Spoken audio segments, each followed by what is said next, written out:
Hi hello welcome to our channel. Hyderabad book fair వచ్చింది. చాలా కొత్త పుస్తకాలు వచ్చినాయి. అందరూ కూడా ఎంతో క్యూరియస్గా ఉన్నారు కొత్త పుస్తకాలు కొనాలి, చదవాలని. అయితే ఈసారి వచ్చిన కొత్త పుస్తకాలని నేను చూసినప్పుడు నాకు ఒక మంచి బుక్ తగిలింది, ఎర్రమల్లెలు అని చెప్పి. దీన్ని దాసరి రోజారాణి గారు రాశారు. అయితే ఈ బుక్ ముఖ్యంగా నాకు ఎందుకు మీ దగ్గరికి తీసుకురావాలనిపించింది అంటే, మెయిన్గా ఎన్నో విషయాలు, సెన్సిటివ్ అంశాలు మనం మాట్లాడుకోనివి, మరీ ముఖ్యంగా మెరైటల్ రేప్ గురించి మాట్లాడుతూ ఉన్న పుస్తకాలు చాలా తక్కువగా ఉన్నాయి. అందులో ఈ ఎర్రమల్లెలు ఆ మెరైటల్ రేప్ అనే ఇష్యూని చాలా సెన్సిటివ్గా, డీప్గా అందరికీ అర్థమయ్యేలాగా ఈ నవల చెప్పింది. కాబట్టి మీ అందరికీ కూడా ఈ ఆథర్ ఎందుకు ఆ నవల రాసింది, అసలు ఇంత సున్నితమైన అంశాన్ని ఎందుకు పాఠకులకి చేర్చాలనిపించింది, దీని వెనుక ఏమైనా అంశాలు ఉన్నాయా, సంఘటనలు ఉన్నాయా అన్నది తెలుసుకొని మీకు కూడా తెలియజేయాలని ఈరోజు నేను రోజారాణి గారిని ఇక్కడికి తీసుకొచ్చాను. హలో అండి. హలో, ఎలా ఉన్నారు? బాగున్నాను. నేను ఎర్రమల్లెలు బుక్ నాకు నిన్న వచ్చింది, నిన్ననే చదవటం కూడా అయిపోయింది. సో మెరైటల్ రేప్ని ఇంత సింపుల్గా యట్ చాలా అంటే అర్థమయ్యేలాగా ఇంకా డీప్గా చెప్పారు కదా. అసలు ఈ నవల రాయడానికి ప్రేరణ ఏంటి, అవన్నీ మాట్లాడుకునే ముందు అసలు మీ నేపథ్యం ఏంటి, ఎక్కడ పుట్టారు, సాహిత్యం ఎట్లా మీ జీవితంలోకి వచ్చింది?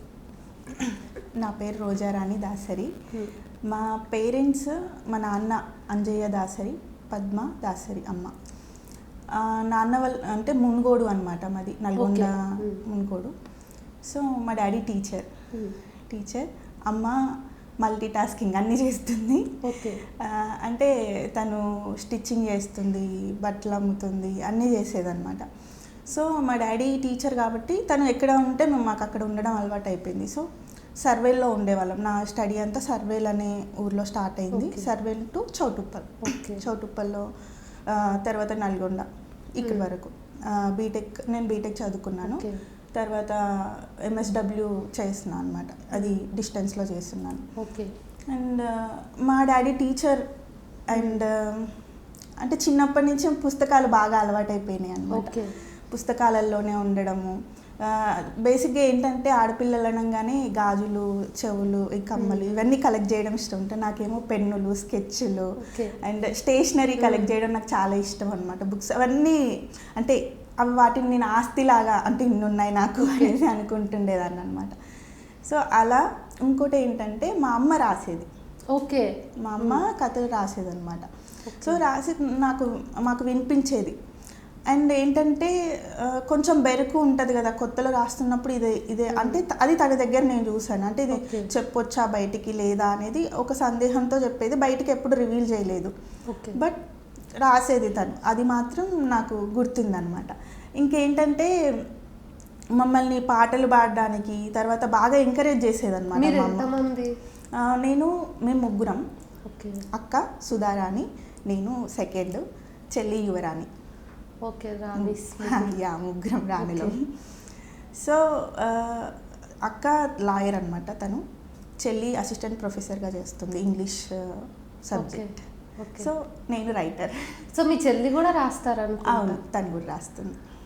ఓకే. సరే, మరి సాహిత్యము ఇట్లా నాన్న టీచర్ అవటం వల్ల వచ్చిందా, లేకపోతే ఏ ఏజ్లో చదవడం స్టార్ట్ చేశారు? నేను పుస్తకాలు చదవడం అంటే బేసిక్గా అంటే రైటర్స్ రాసిన బుక్స్ చదవడం అనేది నాకు అలవాటైంది ఇంటర్ ఆ తర్వాతనే. అంతకు ముందర అంటే మన క్లాస్ పుస్తకాలు అవి చదవడమే. బట్ మా నాన్న చెప్తుంటే వినేవాళ్ళం. ఇది మా నాన్న కూడా మాకు పాటలు నేర్పించేవాళ్ళు అనమాట. ఫస్ట్ నేర్పించిన పాట మారాలి మన సమాజము, ఈ పాట నేర్పించాడు మా డాడీ. మేము ఎక్కడ కాంపిటీషన్స్కి వెళ్ళినా కూడా ఈ పాట ఖచ్చితంగా పాడేవాళ్ళం అనమాట. లాస్ట్లో మేము యాడ్ చేసేవాళ్ళం, మారింది మన సమాజం, మాకు మేమే యాడ్ చేసుకునే వాళ్ళం అనమాట. సో అది అలా రాయాలి అనే ఆలోచన ఎప్పుడు వచ్చిందంటే ఇంటర్లో ఉన్నప్పుడు వచ్చింది నాకు. రాసేదాన్ని, బట్ నేను ఎప్పుడు బయటికి చెప్పుకోలేదు. అంటే కొంచెం నవ్వుతారేమో అని చెప్పి ఒక సిగ్గు అనమాట, అందరు ఏమనుకుంటారో ఏమో, అంటే ఇది కూడా రైటప్ అయినా అంటే అసలు తెలియదు కదా అప్పుడు, కవిత ఏంటి కథ ఏంటి ఏది తెలియనప్పుడు రాస్తున్నా, అదేంటో తెలీదు, ఊరికే రాసుకుంటూ వెళ్ళిపోతున్నా.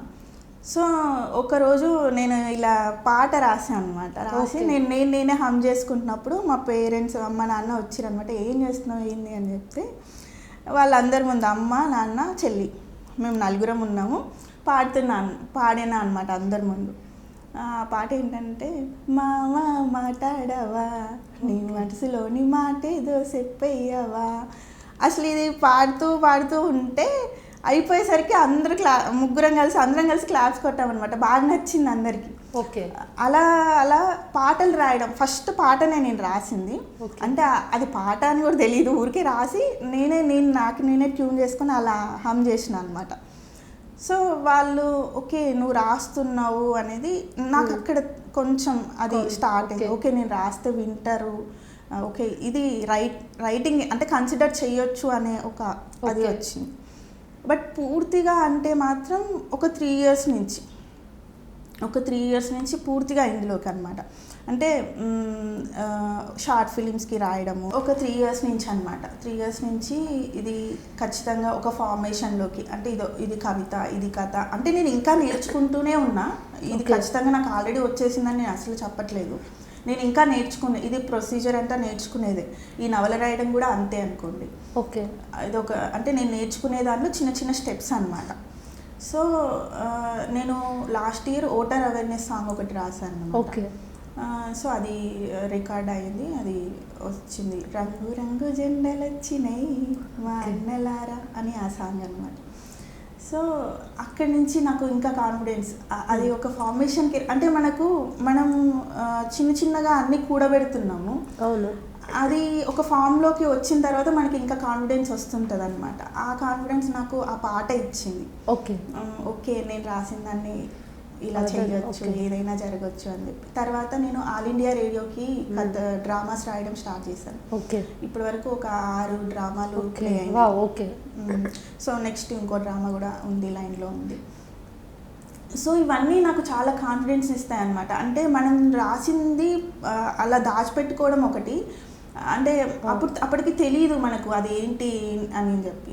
అది ఒక రికార్డ్ అయ్యి అది ఒక ఫార్మేషన్కి వచ్చి అది బయటకు వచ్చి జనాలు విని ఓకే నువ్వు బాగానే రాస్తున్నావు, ఇది కన్సిడర్ చేస్తున్నారంటే అప్పుడు మనకు ఇది మనం వెళ్ళిపోవచ్చు, మనం వెనక్కి, అంటే ఇంకా డౌట్ పడక్కర్లేదు మన రైటప్ మీద మనము అనేది ఒక కాన్ఫిడెన్స్ వస్తుంది కదా. అలాంటిది నాకు రేడియో ఇచ్చింది అండ్ ఆ పాట ఇచ్చింది. కవిత్వం రాస్తావు కదా? అవును, రాస్తాను. అయితే నవలకి ఎట్లా షిఫ్ట్ అయినావు? అంటే నేను ఒక ఫామ్లో రాయాలని ఎప్పుడు అనుకోలేదు. అంటే కవిత్వం వరకే ఆగాలి, లేదంటే పాట వరకే ఆగాలి, కథ వరకే ఆగాలి అని అస్సలు అనుకోలేదు. నాకు రాయడం మాత్రమే వచ్చు. ఆ రాయడంలో నేను ఎన్ని ప్రయోగాలు చేయగలిగితే అన్ని ప్రయోగాలు నేను చేయాలి. నేను ఒగ్గు కథ కూడా రాశాను. పర్యావరణ పరిరక్షణ మీద ఒక ఒగ్గు కథ కూడా రాసాను అనమాట. అదెవరికైనా ఇచ్చారా? యాక్చువల్గా ఇప్పుడు చెప్పుకోవాల్సింది ఏంటంటే నాకు కాన్ఫిడెన్స్ ఇచ్చిన దాంట్లో ఇంకొకటి రేడియో అండ్ ఆ సాంగ్తో పాటు భూమిక అని ఒక NGO అనమాట. మేము అందులో ఉద్యమ కెరటాలు అని చెప్పి ఒక కోర్స్ ఉంది, ఒక 6 months కోర్స్ అనమాట. అది చేస్తున్నాము. అక్కడ నన్ను నేను ఎక్స్ప్లోర్ చేయడానికి అది నాకు చాలా చాలా హెల్ప్ చేసింది. అక్కడ ఏంటి, నేను కవితలు రాయగలను, కథలు నేను అక్కడ డ్రామాస్, స్కిట్స్ అవన్నీ వేస్తున్నాం అనమాట. సో ఇంకోటి ఏంటంటే జనరల్గా ఏదో ఒకటి తెలిసింది రాయడం వేరు, ఒక సమాజంలో జరుగుతున్న వాటిపైన అవగాహన తెచ్చుకొని వాటిపైన రాయడం వేరు. సో ఆ అవగాహన అనేది అక్కడ నాకు దొరికింది.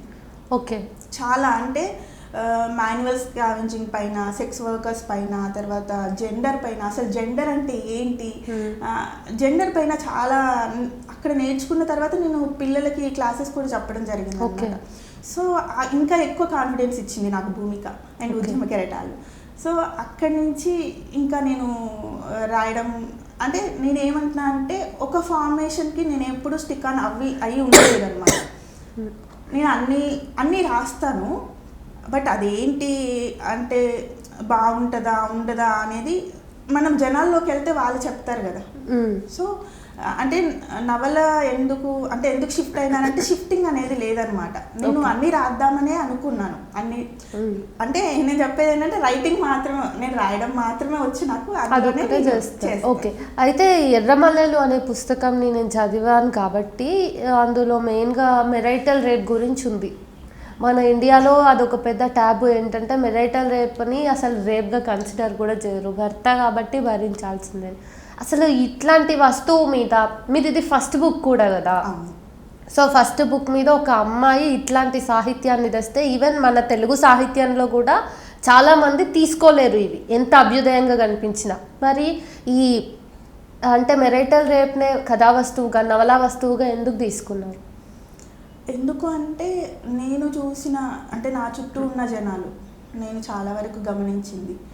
అండ్ బేసిక్గా అంటే నాకు నేను కూడా అంటే సెక్స్ అనే వర్డ్ వినగానే అసలు అదేంటో అంటే అది మాట్లాడకూడదు, అది అంటే పోర్ని చూసినంత ఈజీగా సెక్స్ని ఒప్పుకోలేరు జనాలు. అది మాత్రం చూస్తారు, దాని గురించి మాట్లాడతారు. ఆ వర్డ్ కూడా ఈజీగా పాన్ అనేస్తాం. సెక్స్ అనగానే అది అంత పెద్దగా అంటున్నాం, కొంచెం ఆపు అంటే మెల్లగా చెప్పు అన్నట్టుగా ఉంటుంది. సో దాని రిలేటెడ్ ఏ పదాలు మాట్లాడినా ఏం మాట్లాడినా అసలు అంటే అది మాట్లాడకూడదు అన్నట్టుగానే మనకు చెప్తారు.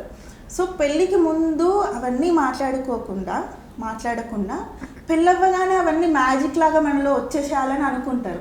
సో అంటే ఎట్లా వస్తుంది? అట్లా రాదని నా నమ్మకం. అంటే ఇప్పుడు నేను ఇలా అంటున్నా అంటే పెళ్ళికి ముందు ఎక్స్పీరియన్స్ చేయాలన్నా అట్లా కాదు నేను చెప్పేది. అట్లీస్ట్ మనం తెలుసుకోవాలి కదా. జనరల్గా మనకు 10th స్కూల్ ఏజ్లో రిప్రొడక్టివ్ సిస్టమ్ ఆ టైంలో ఉంటుంది మనకు పాఠంలో.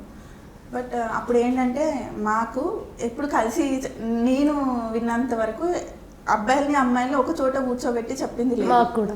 మీకు కూడా 8th క్లాసెస్ అని చెప్పేవాళ్ళు అప్పుడు. వాళ్ళతో చెప్పించేవాళ్ళు. వాళ్ళు సపరేట్గా వచ్చేవాళ్ళు అనమాట. లేడీస్కి అమ్మాయిలకి లేడీ టీచర్ అండ్ అబ్బాయిలకి మేల్ టీచర్ అట్లా వచ్చేవాళ్ళు. అట్లా చెప్పేవాళ్ళు అనమాట.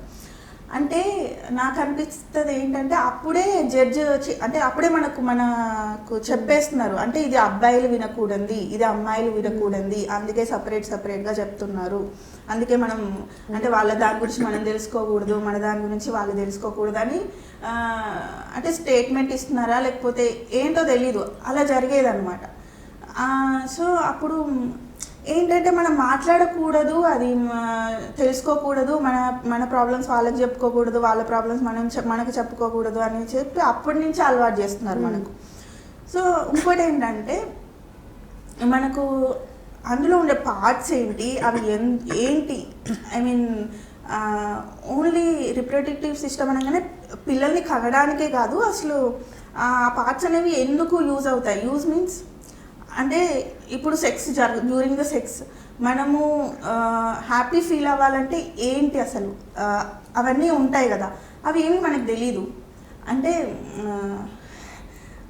మ్యారేజ్ అయిన తర్వాత సడన్గా అది జరుగుతున్నప్పుడు ఆ పెయిన్ వచ్చినా ఏది జరిగినా కూడా ఇది ఇందులో భాగమే అనుకొని అది జరిగిపోతుంది. సో ఆ ఫంక్షన్స్ ఏంటి ఏది మనకు తెలియనియ్యరు, అంటే చెప్పనివ్వరు. చెప్పినా కూడా ఏదో దాన్ని ఒక రహస్యంగా గోప్యంగా ఉండాలి అని అనుకుంటారు కదా. అది మనకు తెలియకుండా సడన్గా పెళ్ళి అయ్యేసరికి హస్బెండ్తో వైఫ్తో హస్బెండ్ ఇవన్నీ జరిగిపోవాలి, అది అంతే. ఇంకా అప్పుడు మనకు డౌట్స్ వచ్చినా ఇది కూడా తెలీదా అంటారు. ఇది కూడా తెలీదా ఏంటి, మాకు చెప్పలేదు కదా, ఎక్కడ తెలియకుండా అంటే తెలియదా అనడానికి మీకు అసలు అది లేనే లేదు, అసలు హక్కే లేదు. ఎందుకంటే మాకు ఎక్కడ చెప్పినప్పుడు మాకు ఎట్లా తెలుస్తుంది?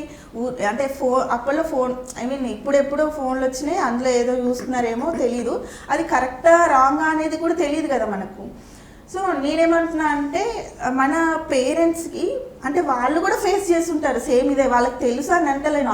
మన ఏజ్లో మనం ఏం ఫేస్ చేస్తున్నామో ఆ ఏజ్లో వాళ్ళు కూడా అదే ఫేస్ చేసి ఉంటారు. బట్ ఆఫ్టర్ ఆ ఫేజ్ని వాళ్ళు క్రాస్ అయిన తర్వాత వాళ్ళకి తెలిసి ఉంటుంది కదా, అప్పుడు వాళ్ళు రియలైజ్ అయ్యి ఉంటారు కదా.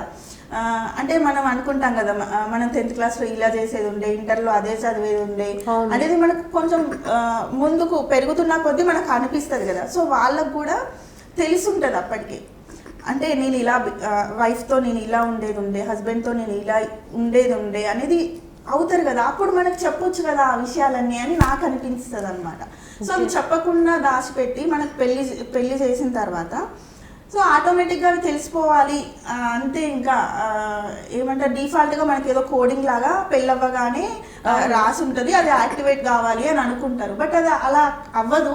అమ్మాయిలకి ఎంత తెలీదో అబ్బాయిలకు కూడా అంతే తెలియదు అని నేను అనుకుంటా. సో అట్లా కమ్యూనికేషన్ గ్యాప్స్ అనేవి వైఫ్ అండ్ హస్బెండ్ మధ్యలో వచ్చేస్తాయని నాకు అనిపిస్తుంది అనమాట.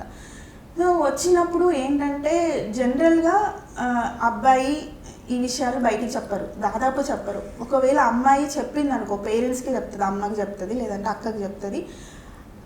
అట్లా చెప్పుకోకుండా అలాగే కంటిన్యూ, అంటే ఈ సెక్స్ని ఇలాగే రిసీవ్ చేసుకొని అలాగే అనుభవిస్తూ అదేంటి అని తెలియకుండా లోపలలోనే బాధపడుతూ ఉండే వాళ్ళు చాలామంది ఉంటారు.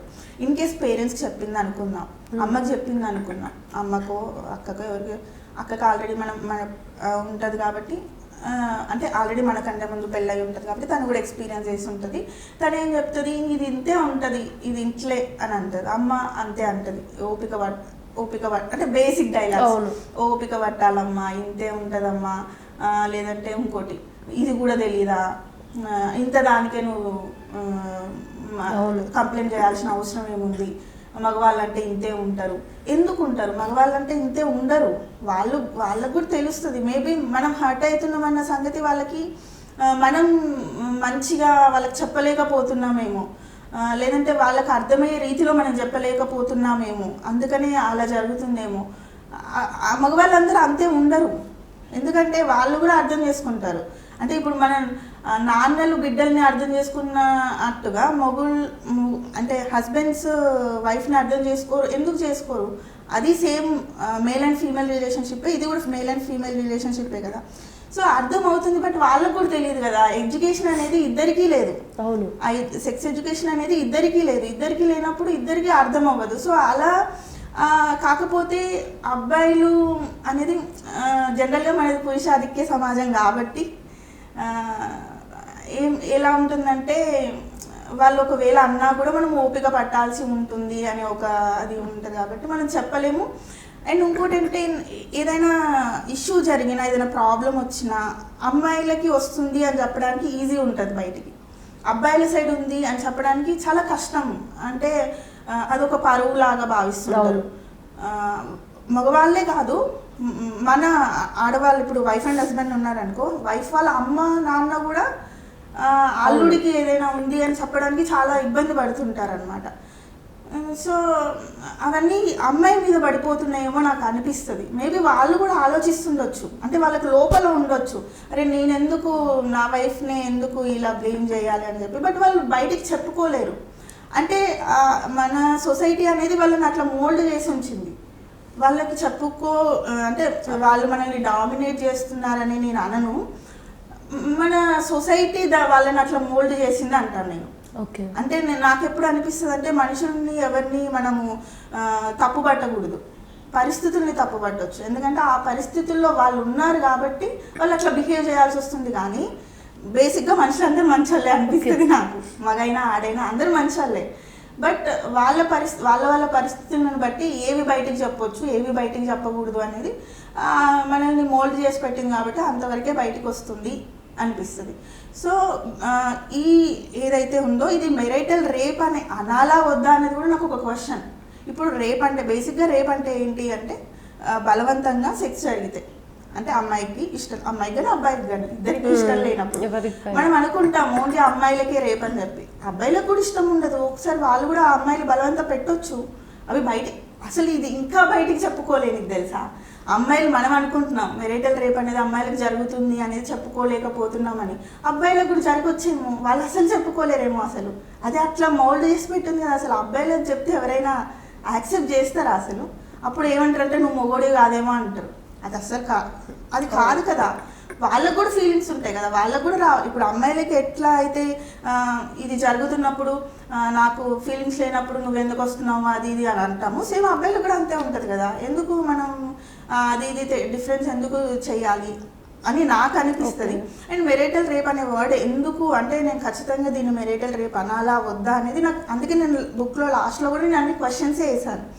అంటే దీన్ని అనొచ్చా లేదా, అసలు ఎందుకు చట్టం దీన్ని, అంటే ఇది చట్టపరమైంది ఎందుకు కాలేదు, రేప్ అనేది చట్టానికి వ్యతిరేకంగా ఉన్నప్పుడు ఇది ఎందుకు చట్టపరమైందని ఎందుకు అన్నా అంటే, దీన్ని అందరూ యాక్సెప్ట్ చేస్తున్నారు.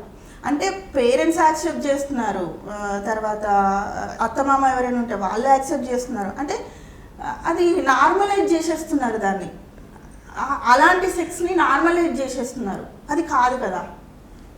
అక్కడ మనము ఫేస్ చేస్తున్నాం ప్రాబ్లం, వాళ్ళు కూడా ఫేస్ చేస్తారు. సో ఇద్దరి వైపు ప్రాబ్లం ఖచ్చితంగా ఫేస్ చేస్తారు. బట్ మనం కొంత చెప్పుకోగలమేమో, ఎక్స్ప్రెస్ చేయగలమేమో ఆడవాళ్ళం, మగవాళ్ళు ఎక్స్ప్రెస్ చేయలేకపోతున్నారేమో అని నాకు అనిపిస్తుంది. సో అంటే మెరైటల్ రేప్ అనే ఒక అంటే నేను దాన్ని మెరైటల్ రేప్ అని ఇంకా ఇప్పటికే అంటే చేస్తలేను. అది బుక్ చదివి ఉంటారు కదా కొంచెం పెద్దవాళ్ళు, వాళ్ళు డిసైడ్ చేయాలని అని అనిపిస్తుంది నాకు. అంటే క్వశ్చన్స్ నేను వేస్తున్నాను లాస్ట్లో, ఇది ఎవరు చెప్పాలి మాకు, మేము పిల్లలం ఉన్నాం ఇప్పుడు, మాకు ఎవరు చెప్తారు దీన్ని మేము మెరైటల్ రేప్ అనొచ్చా అనకూడదా, మాకు సెక్స్ ఎడ్యుకేషన్ ఎక్కడ దొరుకుతుంది, ఎవరు చెప్తారు అసలు ఇది అంటే నిజమైన sex education, that is not porn, అది ఎవరు చెప్తారు అసలు, అంటే రిప్రొడక్టివ్ సిస్టమ్ అంటే ఏంటి అని ఎవరు చెప్తారు మాకు, ఎక్కడ ఏ పార్ట్ ఉంటుంది, ఏంటి ఆ పార్ట్కి సంబంధించి ఆ ఫంక్షనింగ్ ఏంటి అనేది మాకు ఎవరు చెప్పాలి. ఖచ్చితంగా అబ్బాయిలకి అమ్మాయిలకి అందరికీ చెప్పాలి. అది ఎక్కడ దొరుకుతుంది, స్కూల్ ఎడ్యుకేషన్లో ఇంక్లూడ్ చేస్తారా లేదంటే కాలేజ్లో చేస్తారా అంటే నాకు తెలిసినంత వరకు at the age of 13 to 14 years ఆ టైం నుంచి మనకు చెప్తూ ఉండాలి అని చెప్పి నాకు తెలిసిన విషయం. సో అప్పుడు ఎక్కడ మనకు అది దొరుకుతుంది, ఎవరు చెప్తారు, పేరెంట్స్ చెప్తారా ఎవరు చెప్తారా అనేది నేను క్వశ్చనే వేస్తున్నాను. అండ్ ఇది మెయిన్గా అంటే ఓన్లీ అమ్మాయిల వైపు రాసింది ఏం కాదు, అమ్మాయిలు ఫేస్ చేస్తున్నారు, అబ్బాయిలు కూడా ఫేస్ చేస్తుంటారు. బట్ నేను రాసింది ఇక్కడ అమ్మాయి ఫేస్ చేసింది అని రాశాను. అండ్ అందులో ఏంటంటే మంచిగా ఉన్న కపుల్ కూడా ఉన్నారు. సో ఇక్కడ ఈ నవలలో ఎండింగ్ కూడా మీరు డైరెక్ట్గా ప్రాపర్ ఎండింగ్ ఓపెన్ ఎండింగ్ ఇచ్చేసిండ్రు, ప్రాపర్ ఎండింగ్ ఇవ్వకుండా చిన్న హింట్ ఇచ్చిండ్రు, శ్రీమతి దియా కాకుండా శ్రీ దియా అనే చోటు. సో దాన్ని పట్టుకొని ప్రతి పాఠకుడు అర్థం చేసుకుంటారు అనుకున్నారా వాళ్ళిద్దరు విడిపోతారని? అంటే అర్థం అనుకోవచ్చు, విడిపోయినారని కూడా అనుకోవచ్చు. నేనేమనుకుంటున్నానంటే ఇప్పుడు నాకు అనిపిస్తుంది ఓపెన్ ఎండింగ్ ఇచ్చాను కదా, సో మీకు ఆ తర్వాత ఏం జరిగితే మంచిగా అనిపిస్తుంది అని చెప్పి ఒక 2 మాటలు రాసి నాకు చెప్తే ఇంకా హ్యాపీ. ఐ మీన్ అంటే వాళ్ళు విడిపోతే బాగుంటుంది అనిపిస్తుందా, లేదంటే దానికి ఏదైనా సొల్యూషన్ ఉందా, అంటే అతను మారితే బాగుంటుంది, మళ్ళీ ఇద్దరు కలిసి ఉంటే బాగుంటుందా, లేకపోతే అతను అట్లున్నా కూడా అమ్మాయి ఒంటరిగా ఉండలేదు, సింగిల్ ఉమెన్ సర్వైవ్ అవ్వలేరు, ఇలాంటివి ఉన్నాయి కదా. సో అట్లా అని చెప్పి ఖచ్చితంగా అతను అట్లా ఉన్నా కూడా ఆ అమ్మాయి అతనితోనే ఉండాలి అని మీరు డిసైడ్ చేస్తారా, ఏం డిసైడ్ చేస్తారు అని చెప్పి మీరే నాకు ఒక ఎండింగ్ ఇవ్వండి. అయితే ఎండింగ్ ఎవరైనా ఏదైనా ఊహించుకోవచ్చు, అది వేరే విషయం. బట్ చదివిన తర్వాత కేవలం మెరైటల్ రేప్ అంటే ఒక సెక్స్ చేసి పక్కకి వెళ్ళడం వేరుంటుంది, మరి లోపల ఉన్న గర్భసంచికి సంబంధించిన ఒక చిన్న ఒక మూల కూడా రప్చర్ అయ్యేంత సెక్స్ చేయడం అనేది దారుణం కదా. సో మరి ఇంత ఘోరంగా వాడు అటెంప్ట్ చేసినప్పుడు ఖచ్చితంగా శిక్ష పడాలి కదా. సో ఎన్నో ఊహించుకోవచ్చు, కానీ రైటరే దానికి ఒక జస్టిఫికేషన్ ఇస్తే బాగుంటుందని ఆలోచించి ఎదురు చూసే పాఠకులు కూడా ఉంటారు. వాళ్ళకి ఏం చెప్తారు? అంటే అది ఖచ్చితంగా రేప్. సో మ్యారేజ్లో జరిగినప్పుడు దాన్ని మెరైటల్ రేప్ అంటే నేను ఇంతకుముందు మాట్లాడిందే మళ్ళీ మాట్లాడాల్సి వస్తుంది. ఇప్పుడు మెరైటల్ రేప్ అంటే ఒప్పుకుంటుందా లేదా సొసైటీ, అది మెరైటల్ రేప్ అని అనొచ్చా లేదా, సొసైటీ ఒప్పుకుంటుందా లేదా, ఎందుకు ఒకవేళ ఒప్పుకున్నట్టయితే దానికి సంబంధించిన చట్టాలు ఎందుకు చేయలేదు, ఎందుకు ఇంకా రాలేదు. సో నేను ఒక మ్యారీడ్ ఉమెన్ వెళ్ళి కంప్లైంట్ ఇవ్వచ్చా, నా మీద మెరైటల్ రేప్ జరిగింది అని కంప్లైంట్ ఇస్తే పోలీస్ స్టేషన్లో దానికి సంబంధించిన ఏమైనా చట్టాలు ఉన్నాయా, వాళ్ళు తీసుకుంటారా, సెక్షన్స్ ఏమైనా ఉన్నాయా, అవి లేనప్పుడు నేను కూడా చెప్పలేను కదా, దీనికి ఈ శిక్ష వేయాలి అని నేను చెప్పలేను కదా. సో అక్కడ ఏంటంటే 498A డొమెస్టిక్ వైలెన్స్ రిలేటెడ్ ఉంది. So domestic violence and marital rape అనేవి రెండు ఒకటేనా అంటే అట్లా డిసైడ్ చేసి చట్టాలు చేయలేదా, లేదంటే అవి రెండు ఒకటే అనుకున్నారా ఏంటి? ఓకే, క్వశ్చన్ మార్క్ అది నాకు. అయితే మరి ఇంత బోల్డ్ కంటెంట్ని సరే ఇది అవసరమైన సబ్జెక్ట్ అయినా కానీ పబ్లికేషన్స్ వాళ్ళని అప్రోచ్ అయ్యే విషయంలో ఒక కొత్త రైటర్గా, యంగ్ రైటర్గా మీకు ఏమైనా ఇష్యూస్ తలెత్తినాయా? ఏం లేదు, ఏం తలెత్తలేదు. అంటే నేను రాసి ఉన్నాను, నేను అప్పటికి అంటే నేనే పబ్లిష్ చేసుకున్నాము అనే ఒక థాట్ తోటి ఉన్నా. జనరల్గా నా ఫ్రెండ్కి ఫ్రెండ్స్ వాళ్ళు అనమాట, భరత్ అండ్ దివ్య. సో ఇలానే ఒక చోట కలుస్తున్నాము, నేను ఒక నవల రాయడం జరిగింది అని చెప్తే ఓకే కంటెంట్ పంపించండి అన్న. పంపించిన తను వాళ్ళు చదివినారు, వాళ్ళకి నచ్చింది కంటెంట్. సో మేము బుక్ పబ్లిష్ చేస్తాం అన్నారు, అంతే. ఓకే. పేరు ఎర్రమల్లెలు అనేది ఎవరు సజెస్ట్ చేశారు? దీని వెనుక ఏమైనా ఉందా స్టోరీ? సో మల్లెలు అంటే ఒక వైఫ్ అండ్ హస్బెండ్ ఇద్దరే ఉన్నప్పుడు ఎటువంటి వైఫ్ అండ్ హస్బెండ్ అయినా ఇద్దరే ఉన్నప్పుడు వాళ్ళిద్దరి మధ్య ఉండేది ఓన్లీ మల్లెలే. ఆ మల్లెలు ఏంటంటే వాళ్ళిద్దరి మధ్యలో ఏం జరుగుతుంది అంటే వాళ్ళు హ్యాపీగా ఉన్నారా, సాడ్గా ఉన్నారా, ఏదైనా సరే ఆ మల్లెలే తెలుస్తుంది. అంటే నాకు అనిపించింది, నేను రాస్తున్నప్పుడు మల్లెలు అనేవి ఆర్గానిక్ సీసీ కెమెరాలు అని చెప్పి నేను అలానే మెన్షన్ చేశాను అనమాట. సో ఆ మల్లెలు అంటే మనం ఫిక్షన్ అంటే మనం అనుకుంటున్నాము, అంటే ఒక ఇమాజినేషన్ అయినప్పటికీ మల్లెలకి తెలుస్తుంది అవి ఎంత బాధపడతాయో, ఎంత హ్యాపీగా ఉంటాయో అవన్నీ తెలుస్తుంది వాటికి. సో ఆ మల్లెలు జనరల్గా తెల్లగా ఉంటాయి, ఎందుకు ఎర్రబడ్డాయి మల్లెలు? సో వాళ్ళ అంటే ఆ అమ్మాయి బాధపడినప్పుడు ఏదైతే బ్లడ్ అదంతా ఉంది ఆ మల్లెలు అందులో పడిపోయినాయి. అది జరిగినప్పుడు అవి ఎర్రగా మారి అవి అనుకుంటున్నాయి అన్నమాట, ఏంటి అసలు ఈ అమ్మాయి ఇంత బాధ అనుభవిస్తుంది అంటే. అవే సాక్ష్యాలు అన్నింటికి, హ్యాపీనెస్కైనా సాడ్నెస్కైనా అన్నింటికి అవే సాక్ష్యాలు. సో ఎర్రమల్లెలు అని అలా అంటే తెల్లగా ఉన్న మల్లెలు ఎందుకు ఎర్రగా మారాయి అంటే మీరు అది చదివితే ఇంకా పూర్తిగా మీకు అర్థమవుతుంది. సో పేరు ఎందుకు అంటే పేరు ఎవరు సజెస్ట్ చేశారు అంటే యోధ అండ్ మానభంగం నవల రచయిత బాలాజీ ప్రసాద్ గారు, మీకు తెలిసి ఉంటారు. సో తనకి కంటెంట్ యాక్చువల్గా నేను ఎప్పుడైతే పుస్తకం రాయడం ఈ కంటెంట్ రాయడం స్టార్ట్ చేశానో అప్పటి నుంచి నేను ఆ జర్నీ మొత్తం త్రూఅవుట్ ద జర్నీ తను నాతో అంటే ఆ డిస్కషన్లో మేము ఉన్నాము. సో తనకు అంతా తెలుసు ఏం రాసినా ఏంటి అని చెప్పి నాకు. సో తను ఆ పేరు తను సజెస్ట్ చేయడం జరిగిందనమాట, తను పెట్టినారు ఆ పేరు ఎర్రమల్లెలు అనే పేరు. ఓకే. సో ప్రింట్ అంతా కూడా బాగుంది. అయితే ఇక్కడ మీరు ఆల్రెడీ నవలకు సంబంధించిన నేపథ్యం మొత్తం ఇచ్చారు. సో లోపల ఉన్నదాన్ని ఒక చిన్న షార్టెస్ట్ ఫామ్గా ఇక్కడ ఇవ్వాలని ఎందుకు అనిపించింది? ఎందుకంటే జనరల్గా మనం పుస్తకం ఇలా చూస్తున్న తర్వాత నేనైతే ఫస్ట్ బ్యాక్ అది ఓపెన్ చేస్తాను. అంటే ఎర్రమల్లెలు అనగానే అది ఆ నేపథ్యం అనేది ఆ పేరుకి ఒక ఐడెంటిటీ అనేది ఉంది అనమాట. సో నేను రీడర్ని మోసం చేయదలుచుకోలేదు. ఎర్రమల్లెలు అని అంటే నేపథ్యాన్ని బట్టి వాళ్ళు డిసైడ్ అవ్వద్దు అలా, అంటే అది వేరే కంటెంట్ ఏమో అని చెప్పి అలా అవ్వద్దు. నేను దేనికోసం ఇది రాసా అనేది అది చదివితే వాళ్ళకి అర్థం అవ్వాలి. ఓకే. సో అందుకనేసి నేను అక్కడ కంటెంట్ పెట్టడం జరిగింది. అయితే ఈ నోవెల్లో మీరు ఇంకా మెరైటల్ రేపే కాకుండా వేరే పదాలని కూడా చాలా ధైర్యంగా ఉపయోగించారు. అందులో ఫీమేల్ మాస్టర్బేషన్ గురించి సాధారణంగా చూసుకుంటే 80% female doesn't even know about it's term, కనీసం టర్మ్ గురించి తెలీదు, అదేంటో తెలీదు. సో దీన్ని కూడా ఇందులో ఇంక్లూడ్ చేసినప్పుడు మీకు ఏమైనా డౌట్గా ఉందా? తెలుగు సాహితీ సమాజం నన్ను ఒప్పుకుంటుందా అని సెల్ఫ్ డౌట్ ఏమైనా అనిపించిందా? లేదు, అట్లేమీ అనిపించలేదు. ఎందుకంటే ఇలాంటి పదాలు వాడడము కొత్త కాదు. యాక్చువల్గా పొద్దున్న లేస్తే ఊర్లలో, మనం కాదు అసలు, ఊర్లలో ప్రతి ఒక్కటి నేను అందులో రాసిన పదం ప్రతి ఒక్కటి దానికి పర్యాయ పదాలుగా ఉన్నవి, రోజు వాడుతూనే ఉంటారు.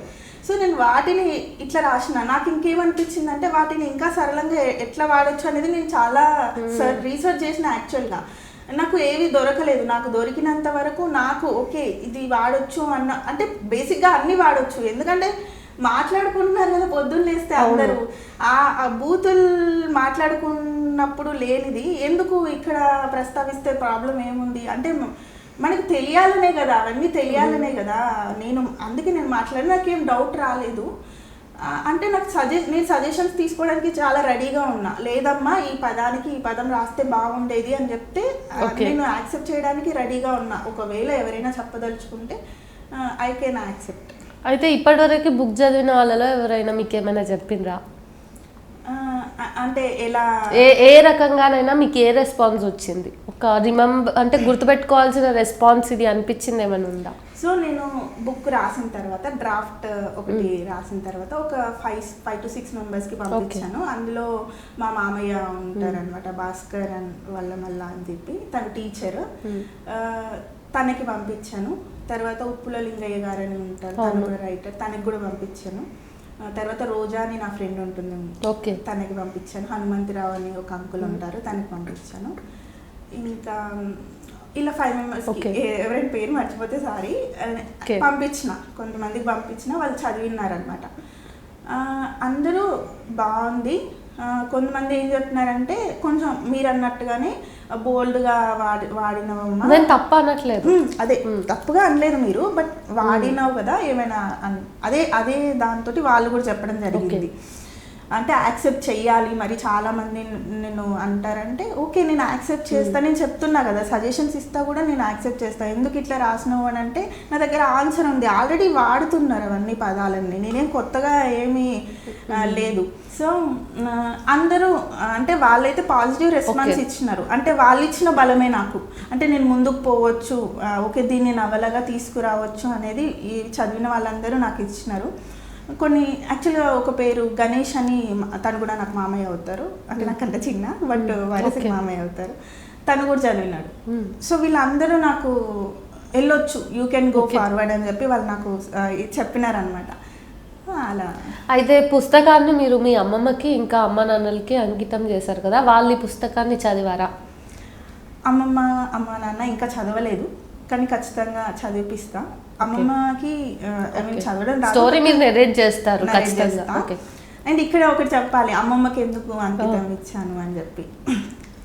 అంటే నేను నా చిన్నప్పటి నుంచి ఒక అంటే నెవర్ గివ్ అప్ అని అంటారు కదా, మా అమ్మమ్మ అదనమాట. అంటే నాకు చెప్పింది ఏంటంటే అమ్మమ్మకి మా తాత లేరు, మా అమ్మమ్మకి 3 అమ్మాయిలే, మా తాత చనిపోయినారు వాళ్ళు పుట్టిన తర్వాత. సో తను ఒక్కతే 3 ఆడపిల్లల్ని పెంచి అవన్నీ చేసి పెళ్ళిళ్ళు చేసి, ఆ తర్వాత ఇంకోటి విషయం ఏంటంటే మేమందరం ఆడపిల్లలమే పుడుతున్నాం, మొత్తం మేము 7 మా కజిన్స్ అందరం కలిసి. సో మా అమ్మకి మేము 3, మా పిన్నికి 2 ఆడపిల్లలు, ఒక అబ్బాయి, మా ఇంకో పిన్నికి 2 ఆడపిల్లలు. సో మేము ఇలా అందరం ఆడపిల్లలు పుడుతున్నప్పుడు కూడా ఆమె అందరూ ఆడపిల్లలే పుడుతున్నారు అని చెప్పి ఒక రకమైన బాధ ఉంది ఆమెకు. అయినప్పటికీ ఆమె ఎప్పుడు గివప్ తీసుకోలేదన్నమాట. అందరినీ సమానంగా చూసింది, అందరికీ ఏమేం కావాలో ఇచ్చింది, ఏమేం కావాలో పెట్టింది. అంటే నేను ఒక్కదాన్నే ఉన్నా వీళ్ళని ఎట్లా చూసుకోవాలి అనేది ఆమె ఎప్పుడు అనిపించలేదు. నేను ఏం చేయాలి వీళ్ళ కోసం, ఏం చేయాలని ఆలోచిస్తుంది, కానీ అంటే గివప్ చెయ్యదు అసలు ఆమె. అంటే అంటే సింగిల్ ఉమెన్ అట్లా ఇండిపెండెంట్గా ఉండడము, వీళ్ళందరినీ చూసుకోవడము అనేది నాకు చాలా ఇన్స్పైర్ చేస్తుంది అనమాట. ఇంకో విషయం ఏంటంటే, నేను మొదట అంటే నేను చెప్పినా కదా ముందు చెప్పినట్టు, కవిత ఏదైనా రాసినా కూడా నేను దాచుకునేదాన్ని, బయటికి చెప్పకపోయేదాన్ని అని చెప్పి. మా అమ్మమ్మ రిటైర్మెంట్ ఫంక్షన్ అయింది, తను ఏంటంటే సోషల్ వెల్ఫేర్ హాస్టల్స్ ఉంటాయి కదా, అందులో కుక్గా చేసేదన్నమాట. సో రిటైర్మెంట్ ఫంక్షన్లో నేను కవిత తన గురించి రాసిన అనమాట, అప్పటికప్పుడు రాసి తన గురించి కవిత రాసి చదివిన. అదే నా మొదటిగా నేను బయటకి, అంటే నన్ను ఇన్స్పైర్ చేసింది ఆమె. అండ్ నేను ఇది రాయగలను, ఇది సంథింగ్ ఒక ఫార్మేషన్ అనేది తీసుకురాగలను అని తెలిసింది కూడా ఆమె గురించి కవిత రాసినప్పుడే. సో నేను అందరి ముందు స్టేజ్ మీదకి వెళ్ళి ఆమె గురించి ఒక కవిత చదివి అందరూ బాగుంది అని చెప్తే అంటే అదనమాట, అప్పుడు తెలిసింది. సో తను నాకు చాలా ఇన్స్పిరేషన్, అండ్ మా అమ్మ నాన్న. అయితే ఇప్పుడు ఈ బుక్ని మీ అమ్మా నాన్న చదివిన తర్వాత ఎట్లా రిసీవ్ చేసుకుంటారని మీరేమైనా ఎక్స్పెక్ట్ చేస్తున్నారా? తెలీదు, అంటే వాళ్ళు ఖచ్చితంగా ఎలా రిసీవ్ చేసుకునేదని చదివిన తర్వాతే తెలుస్తుంది, బట్ అర్థం చేసుకుంటారు. పుస్తకం వేస్తున్నప్పుడు నేను బుక్ వేస్తున్నా అని వాళ్ళకి చెప్పారా? అవును. అంటే సబ్జెక్ట్ ఏంటి, దేని గురించి రాస్తున్నావు, ఏంటి, ఎర్రమల్లెలు ఇట్లా అడిగారా? బేసిక్గా ఏంటంటే నేను ఎప్పుడైతే రాయడం స్టార్ట్ చేసినో, మా అక్క సుధారాణి అని చెప్పిన కదా, మా అక్క మా అమ్మ, నేను పోయి నైట్ స్టార్ట్ చేసేకి ముందు పడుకునే, అంటే మనం ఫస్ట్ స్టోరీ క్రియేట్ చేసుకుంటాం కదా, దానికి బేసిక్గా ఒక స్కెలిటన్ లాగా ఒక స్ట్రక్చర్ వేసుకుంటాం కదా. నైట్ పడుకునేదాన్ని, పొద్దున్నే వచ్చి నేను ఇది అనుకుంటున్నా, ఇట్లా స్టోరీ ఇది బాగుందా అని అడిగేదాన్ని. లేదు ఇది కొంచెం వేరేలాగా ఉంటే బాగుంటుందని వాళ్ళు చెప్పేవాళ్ళు. మళ్ళీ ఇంతే అనమాట. టక్కున పొద్దున్న నైట్ అంతా ఆలోచించేదాన్నేమో, పొద్దున్న లేవగానే వీళ్ళ దగ్గరికి వెళ్ళేదాన్ని అనమాట. ఇలా అనుకుంటున్నా నేను, ఇది బాగుందా, ఈ వర్షన్ బాగుందా, ఇట్లా చేస్తే బాగుంటుందా, అట్లా చేస్తే బాగుంటుంది. మనం ఫస్ట్ కథ అల్లుకునేటప్పుడు నేను వాళ్ళ సజెషన్ తీసుకున్నాను అనమాట. సో మా అమ్మకు కొంత మేరకు తెలుసు ఏ సబ్జెక్టు మీద రాస్తుంది ఏంది అని చెప్పి.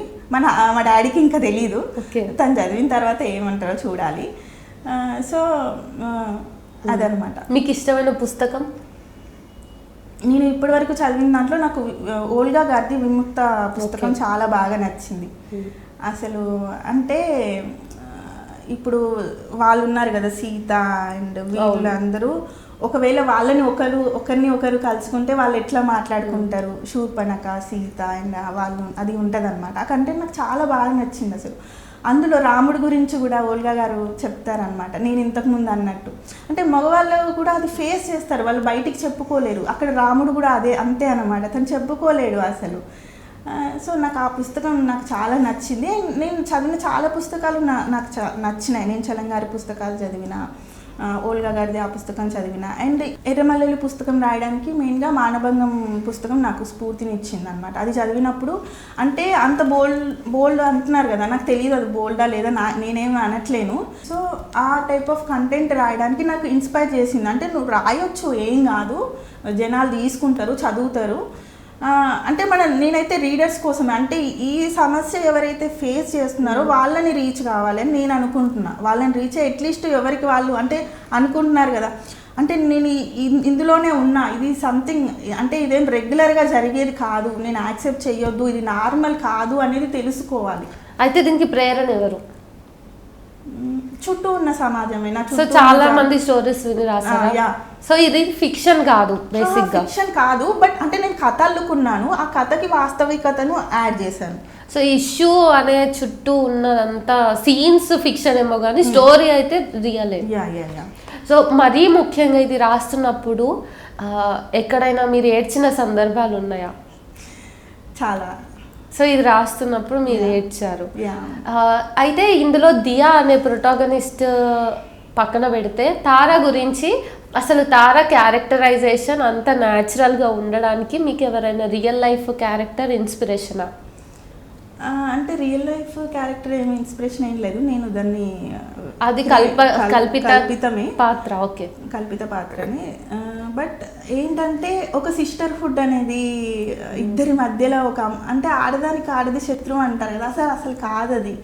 ఖచ్చితంగా ఒక ఆడది సపోర్ట్ చేస్తే ఏదైనా చేయగలరు, రాజ్యాలు ఏలగలరు, కూల్చగలరు కూడా, ఏదైనా చేయగలరు. అయితే అక్కడ 4 పెయింటింగ్స్ విషయంలో 3 పెయింటింగ్స్ ఉంటాయి, ఫైనల్ పెయింటింగ్ చందు వేస్తాడు కదా. సో ఆ 3 పెయింటింగ్స్ గురించి ఎందుకు ఆ క్వశ్చన్ నాకు పెట్టారు? అవి ఎవరిచ్చారు అసలు? అదేంటి అంటే నేనేం ఎవరిచ్చారు ఏంటి అని నేనేం మెన్షన్ చేయదలుచుకోలేదు. ఎందుకు దాన్ని ఒక్కదాన్ని నేను ఎందుకు వదిలేసానంటే జనరల్గా తనకి తానే తెలియట్లేదు. దియా తానే డౌట్ఫుల్గా ఉందన్నమాట. తను హ్యాపీ ఉందా, సాడ్గా ఉందా అంటే చాలా మంది ఉమెన్ ఇదే అన్నమాట. అంటే ఒక భ్రమలో బతుకునే వాళ్ళు ఉంటారు. నేను అందరూ ఉంటారని చెప్పట్లేను, ఎవరైతే ఉంటారో వాళ్ళకి ఆపాదించుకోండి. సో ఎవరైతే అంటే మేము హ్యాపీగా ఉన్నామా, సాడ్గా ఉన్నామా క్వశ్చన్ మార్క్ ఉంటుంది, చాలా మందికి ఉంటుంది. అంటే డైలీ లైఫ్ ఎలా సాగిపోతుందంటే పిల్లలు, హస్బెండ్, జాబ్ ఇలా సాగిపోతుంది. బట్ వన్స్ మనం ఏంటంటే నాకు టైంలో కూర్చొని ఆలోచిస్తుంటాం కదా, ఏదో ఒక రాత్రి పడుకున్నప్పుడు ఈ ఆలోచన వస్తే అసలు ఏంటి, నేను హ్యాపీగా ఉన్నానా, సాడ్గా ఉన్నానా, నాకేమనిపిస్తుంది అంటే at the end of the day లైఫ్లో హ్యాపీనెస్ అనేది చాలా ఇంపార్టెంట్ అసలు. అంటే దాన్ని చాలా అండర్ రేటింగ్ అని అనుకుంటారు, కానీ అంటే ఇందులో పడిపోతే అవన్నీ పట్టించుకోవద్దు, అవి అవసరం లేదు అనుకుంటారు. బట్ మనం ఎలా ఉన్నది ఏంటి అనేది మనం క్వశ్చన్ మార్క్ వేసుకోవాలి. యాక్చువల్గా ఆ థర్డ్ది ఎందుకు వదిలిపెట్టానంటే మనం అంటే ఏంటి, మనం హ్యాపీగా ఉన్నామా, సాడ్గా ఉన్నామా ఏంటి అనేది ఆ ఫ్రేమ్ డిసైడ్ చేస్తుంది. సో అదనమాట. మీకు ఇప్పుడు ప్రస్తుతం రాస్తున్న వాళ్ళలో ఏ రచయిత అంటే ఇష్టం? అంటే నాకు ఇన్స్పైర్ చేసిందని చెప్పా కదా, మానభంగం. సో నేను ఆ 2 నవలలు నాకు చాలా నచ్చాయి.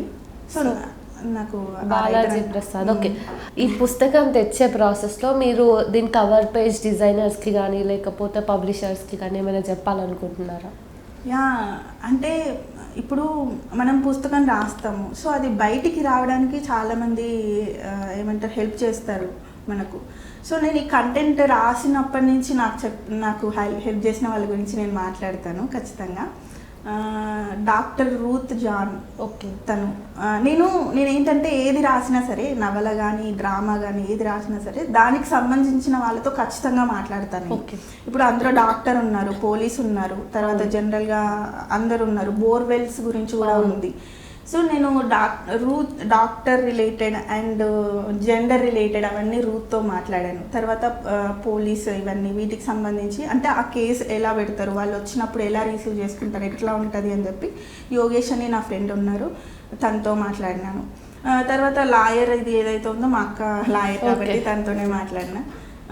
తర్వాత బోర్వెల్స్ ఈ రిలేటెడ్ నీలం నరేష్ అని నా ఫ్రెండ్ ఒకళ్ళు ఉన్నారు, తనతో మాట్లాడినాను. తర్వాత నా స్కూల్ ఫ్రెండ్ కార్తిక్ అని ఉంటారు, తనతో కూడా మాట్లాడినా. ఇలా నేను చాలా మందితో ఈ ప్రాసెస్లో, నా ఫ్రెండ్ సౌజన్య ఉంటుంది, తను శ్వేత, వీళ్ళందరితో అంటే వాళ్ళు రియల్ లైఫ్లో ఏమి ఫేస్ చేస్తున్నారు. నేను అంటే జనరల్గా నాకు మాట్లాడాలంటే కొంచెం నా అంతలో నేను స్టార్ట్ చేయలేను. బట్ ఏదైనా కవిత అనుకున్నప్పుడు లేదంటే కథ అనుకున్నప్పుడు ఏదైనా అనుకున్నప్పుడు ఖచ్చితంగా నేను అంటే వాళ్ళు ఎవరైతే ఆ ప్లేస్లో ఉన్నారో వాళ్ళతో మాట్లాడి వాళ్ళు ఏం ఫీల్ అవుతున్నారో అందులో అంటే అది తీసుకోవాలి అనిపిస్తుంది. అంటే వాళ్ళతో మాట్లాడితే మనకు కొంచెం ఇంకా తెలుస్తుంది అనమాట. మనం ఫేస్ చేయకుండా ఆ మాటలు మాట్లాడడం వేరు, వాళ్ళు ఫేస్ చేసిన వాళ్ళు చెప్పిన తర్వాత దాన్ని ఫీల్ అవుతూ రాయడం వేరు ఉంటుంది. సో నేను అలా నా పక్కన నేను బస్సులో వెళ్ళేటప్పుడు నా పక్కన కూర్చున్న వాళ్ళతో కూడా మాట్లాడినా. ఒక్కొక్కసారి ఊరికే అసలు ఎవరు తెలియని వాళ్ళు ఊరికే నడుచుకుంటూ వెళ్ళేటప్పుడు కూడా మాటలు కలిసినప్పుడు ఖచ్చితంగా నేను చాలా మందితో మాట్లాడినా. సో వాళ్ళు ఏం ఫేస్ చేస్తున్నారు, వాళ్ళు ఇట్లా ఈ సిచ్యువేషన్లో ఉన్నప్పుడు వాళ్ళు ఏం చేసేవాళ్ళు ఏంటి అని చెప్పి నేను వీళ్ళందరితో మాట్లాడున్నా. అండ్ పుస్తకం విషయానికి వస్తే, పుస్తకం రావడానికి నా ఫ్రెండ్స్ అందరూ ఇప్పుడు శ్రీ విద్య అండ్ భరత్ వీళ్ళిద్దరూ పబ్లిషర్స్, ఇంకో విజయ్ రాజ్ కుమార్ తను, వీళ్ళు నేను ఖచ్చితంగా వాళ్ళకి థ్యాంక్స్ చెప్పుకుంటా. తర్వాత కవర్ ఫోటో సాయితేజ అని తను ఆర్టిస్ట్ తను వేసాడనమాట. సో అది స్టార్ట్ అయినప్పటి నుంచి పాపం తను చాలా బిజీగా ఉన్నాడు, కానీ నాకు ఇలా కావాలి, నెయిల్ పాలిష్తో సహా అన్నిటి, అమ్మాయి మొహం ఎలా ఉండాలి, పూలు ఎలా ఉండాలి, జడ ఎలా ఉండాలి, చీర ఎలా ఉండాలి, అవన్నీ నేను చెప్పినట్టుగా చాలా మంచిగా వేసినారు. యాక్చువల్గా చాలా కాంప్లిమెంట్స్ వస్తున్నాయి దీనికి. సో అది నేను దానికి కూడా థ్యాంక్స్ చెప్పుకోవాలి సాయితేజకి. తర్వాత ఎడిటింగ్ అండ్ పేజ్ మేకింగ్, ఇదైతే అసలు సూఫీ అన్న చేతిలో పడడం నాకు చాలా హ్యాపీ అనమాట. అంటే ఇది ఫస్ట్ పుస్తకం కదా, కొంచెం భయంగా ఉంటుంది, ఏమవుతుంది ఇది తీసుకుపోయి సూఫీ అన్న చేతిలో పడ్డది అనగానే నేను చాలా హ్యాపీగా ఫీల్ అయినా. అంటే ఓకే అది ఏంటో అంటే నేను రాసిన కరెక్టా తప్ప ఏం తెలీదు, బట్ అది సెట్ చేస్తున్నారు, ఏదైనా ఉంటే అన్న చేస్తారు అని ఒక నమ్మకం వచ్చేసింది అనమాట. సో అన్నకు కూడా చాలా చాలా థ్యాంక్స్. తర్వాత ముందు మాట మాధురి అక్క రాసింది, అక్క కూడా చాలా థ్యాంక్స్. అసలు అంటే ఈ ఫస్ట్ బుక్కి వీళ్ళు స్పెషల్ ఉంటారు కదా మనకి ఎప్పటికీ, వీళ్ళందరూ స్పెషల్ అనమాట. ఆయన పేరు పెట్టిన బాలాజీ ప్రసాద్కి, అండ్ కవర్ డిజైన్ చేసినారు బాలరాజు అని చెప్పి, తనకు కూడా థ్యాంక్స్ అందరికీ. అసలు ఈ పుస్తకం అంటే ఉత్తిగా అంటే అక్షరాలుగా ఉన్న దాన్ని పుస్తకంగా తీసుకురావడానికి ఇంతమంది చాలామంది నాకు ఎవరెవరైతే హెల్ప్ చేసినారో వాళ్ళందరికీ నేను ఖచ్చితంగా థ్యాంక్స్ చెప్పుకుంటాను. Thank you Rojarani. అండ్ ఈ బుక్ గురించి మాట్లాడడం చాలా హ్యాపీగా అనిపిస్తుంది. And first of all congratulations for your book. ఈ బుక్ కొనాలంటే ఏ స్టాల్లో కొనవచ్చు బుక్ ఫేర్లో? Jhansi publication stall number 287. Okay, అక్కడ అవైలబుల్గా ఉంటుంది. చివరిగా అంటే నేను రాయడానికి నన్ను ఇన్స్పైర్ చేసిన వాళ్ళు మొదటిగా మా అమ్మ, తర్వాత మా తాత రాచమల్ల దేవయ్య అండ్ జక్క చెన్నయ్య మా తాత, తర్వాత సత్యనారాయణ నీలమణి తెలుగు పండిట్ అనమాట సార్, తర్వాత భాస్కర్ వల్లమల్ల, వీళ్ళందరూ ఏంటంటే నా చుట్టూ పుస్తకాలు ఉండేలాగా చేసినారనమాట. సో వాళ్ళకు కూడా నేను థ్యాంక్స్ చెప్పుకుంటాను. Okay, thank you. మళ్ళీ మాట్లాడుకుందాం. Thank you. విన్నారు కదా ఈరోజు ఎర్రమల్లెలు పుస్తకం గురించి జరిగిన కన్వర్జేషన్. ఇందులో మీరు కూడా కొత్త విషయాలు తెలుసుకున్నారని అనుకుంటున్నా. ఇంకో ఇంటర్వ్యూతో మళ్ళీ మీ ముందుకు వస్తాను.